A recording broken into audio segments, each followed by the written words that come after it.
يا تعب لسانك التوى على كلمة بكرة تستريح،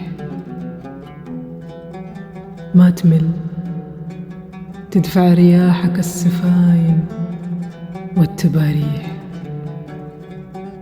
ولا ترسي بها على المواني والحنين، ولا تطيح من غمامك على كفوف العطش وابل منهمر. وقف هنا واترك هذول المتعبين، وفض الكلام اللي ما وراه معنى واستريح. يا تعب هد الله فيك مركبك، وفي البحر البعيد خلاك وضيعك.